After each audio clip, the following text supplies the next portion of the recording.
L'image avait frappé les esprits, le maire de Templeuve venant déposer sa lettre de démission au préfet de région parce que dans sa nouvelle grille, la SNCF supprimait 17 TER au départ de sa commune. Un élu soutenu par les 6000 usagers quotidiens de la ligne. Je travaille à la crèche sur l'Équin et moi mes horaires vont être complètement perturbés. On dit l'écologie, utilisez moins les transports en commun, utilisez moins la voiture et on va utiliser plus les transports en commun. Et qu'est-ce qu'on fait? On supprime des trains, c'est pas logique.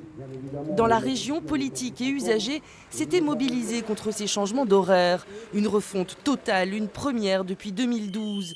À Douai, Arras et Templeuve, à coups de manifestations et de pétitions, ils ont fini par avoir gain de cause. Ce n'est pas le cas partout. Dans cette petite gare du Valenciennois, les arrêts sont divisés par 2. C'est compliqué parce qu'il y a au moins un quart d'heure d'attente pour prendre la correspondance sur Valenciennes. Pour parvenir à un accord, il aura fallu 1 an et demi de négociations et quelques tensions entre la SNCF et la région, qui a investi 3 milliards d'euros pour améliorer le réseau. C'est la région qui paye, c'est vrai, mais ce n'est pas la région qui a la main sur la technique. Et c'est ça qui est dingue aujourd'hui. En fin de compte, on est des payeurs aveugles, on a le droit de sortir le carnet de chèques, mais on n'a pas toutes les infos. Ça, je voudrais que ça change. Dans le Nord-Pas-de-Calais, 12 lignes sont impactées par ces modifications.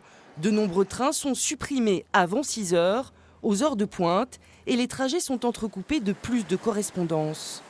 Il y a des TER qui sont là mis en place et qui, eux, sont moins rapides, mais qui s'arrêtent dans la plupart des petites gares à la fois dans la journée et même pendant les heures de pointe. Il y en a parfois moins pendant les heures de pointe parce que, évidemment, je ne peux pas faire circuler trop de trains au même moment, ça ne passe pas. Les mieux lotis, les grandes villes, comme Dunkerque, avec 4 TER-GV de plus par jour.